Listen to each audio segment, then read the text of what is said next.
chivalric romance, or dirty, plague-ridden slums? Forget everything you thought you knew about the Middle Ages. You might be looking for epic battles and dragons, or perhaps you shudder at the word Inquisition. But we've found games that will break your mold, turning you from a mere spectator into a king, a merchant, or a mad paladin. Get ready, because this top list is a time machine to the darkest and the most glorious eras, where every choice you make doesn't just change the plot, it literally determines whether you live to see the dawn. Are you ready to dive in? We're starting our marathon, which, believe me, will change your perception of the genre forever. The Witcher 3 Wild Hunt, a classic that doesn't age. Whatever your feelings about the genre, the place to start is with the game that became a cultural phenomenon and raised the bar for storytelling in games to an unprecedented height. The Witcher 3 is more than just a game. It's a living, breathing world that makes you forget about reality. Remember, this masterpiece was released almost 10 years ago in 2015, yet its graphics, especially after the next-gen update, look as if it came out yesterday. It's mind-boggling how such a technical and artistic marvel could have appeared back then. You don't just play as Geralt, you live his life, and every decision he makes rests on your conscience. Are you ready to pay the price for your actions in a world where there is no clear-cut good or evil? Characters and dialogues. There are no empty NPCs here. Every person, whether a tavern drunkard or a mighty king, has their own unique story, motivation, and soul. You listen to the dialogues with pleasure and interest rather than cursing their lengthiness. Exploration and atmosphere. The world of The Witcher beckons. Every path, every forest, every ruin is an invitation to adventure. You care not only about the fate of Ciri and Geralt, but also about the random peasant you just met. Gwent, the card craze. If you think Gwent is just a minigame, you're wrong. It's a game within a game that can easily steal dozens, if not hundreds of hours from you. DLC that became separate games. Hearts of Stone, and, of course, Blood and Wine. Toussaint, with its fairy tale landscapes, sunshine, and atmosphere, is a direct challenge to the main game. It's not an expansion, it's a direct, magnificent continuation of the story. Guys, if you missed The Witcher 3, you're not just strange people. You're gamers who've deprived yourselves of the game of the decade. It costs next to nothing now. Drop everything and go buy it. You'll thank me later, because this is that rare game you wish you could wipe your memory for and play all over again. Medieval Dynasty. Medieval Dynasty. Forget the knights, start with a barn. This is a game that lets you immerse yourself in the atmosphere of the Middle Ages and feel like a genuine feudal lord who achieved everything on their own. Life Simulator. You must understand that this is a commoner simulator. You are not a hero chosen by the gods to save the world. Instead, you build a barn, plant a garden, and hunt wild boars. From beggar to landowner. Starting as a homeless vagrant, you can build a strong peasant farmstead. You'll have to build everything with your own hands, and that's the core meaning of the game. Building system. An excellently developed system for building and developing a settlement. House, workshop, warehouse, everything to make the settlement prosperous. Do you want to know what it's like to survive in the Middle Ages when you're not the heir to the throne, but a commoner? This game will give you not pretense, but the true fascinating construction of your own destiny. The Elder Scrolls V Skyrim. a legend that needs no introduction. If The Witcher is the game of the decade, then Skyrim is, perhaps, the game of an entire era. It's hard to decide what's more legendary here. Write in the comments, friends, Witcher or Skyrim? Which will get more votes? There's a special kind of game that can't be judged by dry criteria like graphics or FPS. These are projects that require a comprehensive, emotional approach. Skyrim is exactly such a project. Its essence isn't in the numbers, but in the soul it instilled in us. A world that breathes. Scandinavia, a meticulously crafted game world steeped in a harsh but beautiful Scandinavian atmosphere. Frost-covered snowy peaks, warm wooded valleys, mysterious Dwemer ruins, and gloomy Nord barrows. You'll often stop just to admire this inimitable beauty. Freedom is religion. Skyrim is the embodiment of a magical fairy tale, granting unlimited freedom of action. A vast number of quests, hundreds of hours of adventure. You are the Dragonborn, but you can become anyone. A thief, a mage, a vampire lord, or just a simple woodcutter. Within Skyrim lives that very sacred essence we fruitlessly seek in modern, polished, but soulless projects. Its name is Soul. Are you ready to once again immerse yourself in a world that became a cultural phenomenon and is still relevant despite its age? Skyrim isn't just a game. It's a platform for creativity and eternal return. It's a work that had a colossal impact on the entire gaming industry, and it seems will never lose its relevance. Kingdom Come: Deliverance, a return to childhood but with adult problems. Do you remember that thrilling feeling when you ran home after school to launch your favorite game as fast as possible? Kingdom Come brought that feeling back to me. I looked forward to returning from work just to dive back into medieval Bohemia. This game is a massively underrated phenomenon. Considering it was the debut project from Warhorse Studios, it surpassed many hyped-up medieval simulators. Uniqueness and realism. Kingdom Come offers an unprecedented level of historical realism. There are no dragons here, but there is the charm of living, realistic forests and settlements. Mechanics and quests. Unique game mechanics, a deeply complex leveling system, and quests that rival the best open-world games in their depth of detail. Your dialogues and decisions genuinely affect the course of events. The 3-hour nightmare prologue where you are effortlessly beaten up by a village drunk is a test of strength. If you pass it, a hundreds of hours adventure awaits. Are you ready to start as a nobody to prove you're worthy of becoming a hero? This is how good old RPGs should be made. No other way. I didn't want to leave this game even when the story concluded. 10 out of 10, absolutely.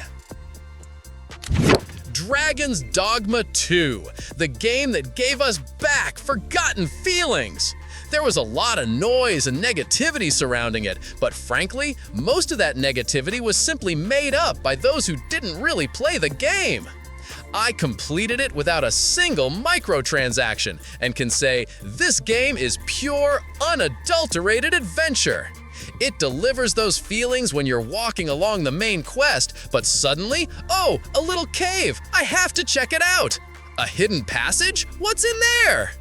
In the end, you forget about the main quest for many hours, and that is the best thing that can happen. Combat and classes. The combat system is unique and cool. Classes vary greatly, and choosing just one is genuine agony because you want to play them all at once. Plot and variation. The plot here is massive. It's not just slay the dragon and save the world. But the most important thing is, the plot isn't the main thing here. The main thing is the world you explore. Side quests and choice. Variation here isn't about the final dialogue, spare or kill. It comes from the player's actions during the playthrough. Teleportation stones? Yes, there are few, but that is a conscious design choice. If you could just fly between checkpoints, you'd miss a good half of the game. The very game that's about adventure, not speedrunning. Are you willing to give up convenience for true freedom and exploration? Dragon's Dogma 2 is a game made in the old mold, a game about adventures in a fantasy world. Games like this, sadly, are rarely made anymore. A Plague Tale Requiem, a survival game that exceeded expectations. I didn't think Requiem would surpass the first part in nearly every way, and along with it, my expectations. Emotional heartbreak. For all 30 hours, it was like catching up with a long-lost friend. The sincere, sensitive heart of the characters left a light sadness on my soul. Visuals and detail. The graphics have become even more wonderful. The world around you is masterfully detailed, especially in urban locations. The townspeople, their lines, and their activities, all of it makes you believe they are alive. Scale of the horror. The hordes of rats and the horror they left in their wake are spine-chilling. The game turned out to be very soulful. I didn't want to say goodbye to the characters. I didn't want to see the credits. Are you ready to dive into a story that will make you empathize, admire the beauty, and simultaneously shudder in horror? Everyone who loves single-player projects with a solid story and unobtrusive gameplay must give A Plague Tale, both the first and second parts, a chance. Mountain Blade 2 Bannerlord, the game that causes addiction. There are 3 series that almost all guys have played: Corsairs, Space Rangers, and Mountain Blade. 2 of them are pleasant memories, but MNB, with the release of Bannerlord, is experiencing a second youth. The main story can be completed in 60 hours, but that's just the tip of the iceberg. All the other activities are hundreds of hours of your life. Strategy and execution. You'll spend a huge amount of time on strategy development, planning battles, and finally executing that plan, and there's no guarantee you'll win. Life simulator. You'll have to live in this world, raise an army, delve into politics and trade, engage in weapon production, and convince lords to fight on your side. Cerebral challenge. This game incredibly forces you to think and gives your brain a good workout. It's a rich medieval experience, a rarity in our time. Once you get into this game, it will easily become an addiction. Are you ready for your life to temporarily turn into Cowradia? Be careful with it. Manor Lords, a breath of fresh air in the strategy genre. A game that proves that even one person with talent can create a masterpiece that surpasses huge studios. Manor Lords is a qualitative leap forward. Gameplay-wise, it feels similar to the legendary Settlers 2, but with advanced economics and magnificent graphics on Unreal Engine 5. Visual delight. You can closely observe the labor of every worker, the detail of the buildings, and even walk through your settlement as the ruler. Optimization and dedication. The game is excellently optimized, and one person created this. It inspires huge respect and gives hope to the global game development scene. This is a work done for the people, not for the sake of the wallet. In one package, you get a strategy game, a city building simulator, and even a third-person action game, albeit unstable. You are a feudal lord who builds not just a castle, but an entire economic machine. Are you ready to take responsibility for the fate of your peasants? This game undoubtedly has a great future. New patches promise multiplayer. It's a new benchmark for the strategy genre. Elden Ring, the most ambitious game from Software. It has absorbed all the best elements of the studio's previous games and taken them to a fundamentally new level. If you're skeptical about 10 out of 10 ratings, this time you really shouldn't be. Perfect games don't exist, but Elden Ring has come as close to perfection as possible. Formula upgrade.